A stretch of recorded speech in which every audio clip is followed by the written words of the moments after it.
High guys, welcome to অঞ্জুর হেসেল। আমি অঞ্জু আজকে এনেছি আমার হেসেলে মোচার ঘন্ট। মোচার ঘন্ট তো বহু পুরনো রেসিপি, মা ঠাকুমার আমলের রেসিপি। হ্যাঁ, ট্র্যাডিশনাল একটা বাঙালির ট্র্যাডিশনাল একটা ডিশ।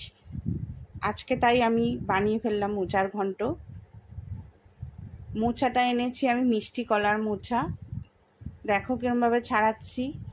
সবাই জানি ছাড়াতে পারো, তাও আমি আমার মতো করে ছাড়িয়েছি, তাই দেখালাম।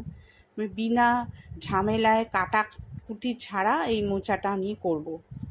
মোচাটা বেছে নিচ্ছি, ভেতর দিয়ে যে ডান্ডাগুলো শক্ত শক্ত থাকে, একটা ফুল মতো থাকে, সেগুলো বার করে নিচ্ছি, ফেলে দিচ্ছি। ওগুলো তো খাওয়া যায় না, শক্ত থাকে। এই যে বাছা হয়ে গেছে আমার মোচা,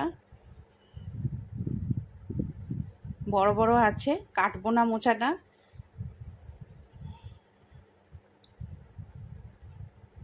আমি নিয়েছি নারকেল কুড়ো, টমেটো, আদা, জিরে, কাঁচা লঙ্কা, ধনে, হলুদ, সব মশলা একসঙ্গে নিয়েছি। এবার আলু ছোট ছোট করে কেটে নিয়েছি। মোচাটাকে সিদ্ধ করে হাত দিয়ে আমি পুরো ভালো করে চটকে নিয়েছি। জিরে, তেজপাতা, শুকনো লঙ্কা ফোড়ন দিয়ে দিলাম। এটা সর্ষের তেলেই রান্না হবে, সর্ষের তেলেই এর স্বাদ ভালো লাগে। আর মোচার ঘন্ট তো খুবই অতুলনীয় একটা খাবার। আলুটা দিয়ে দিয়েছি তেলের মধ্যে। একটু আলুটা একটু ভাজা করে নেবো ভালো করে। নুন দিয়ে দিলাম, একটু নরম হয়ে যাবে তাড়াতাড়ি। এবার আমি ঢাকা দিয়ে দেবো, কম আছে, আলুটা ভালো করে সিদ্ধ হয়ে যাবে। এবার টমেটোগুলো দিয়ে দিচ্ছি।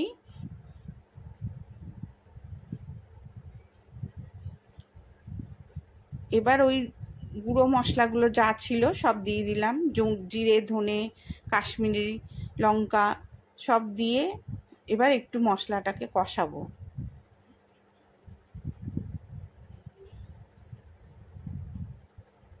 ছোলা ভিজিয়ে রেখেছিলাম, ছোলা দিলাম। নিরামিষ মোচার ঘন্ট, চিংড়ি মাছ দিয়েও খাওয়া যায়, আমি আজকে বানিয়েছি নিরামিষ। একটু নারকেল কুড়া দিলাম।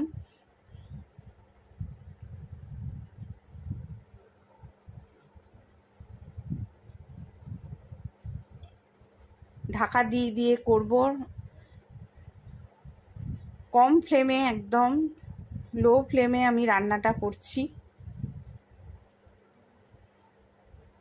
এবার মোচাটাকে সিদ্ধ করে চটকিয়ে রেখেছিলাম সেটা দিয়ে দিলাম,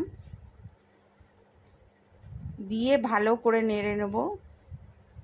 খুবই ভালো খেতে হয়।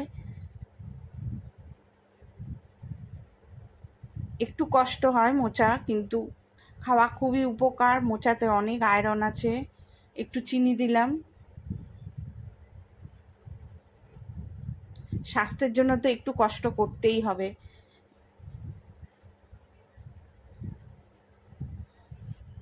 অনেকটা মজে গেছে।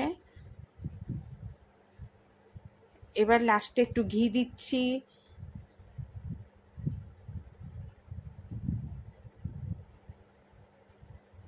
একটু গরম মশলা দিয়ে দিলাম,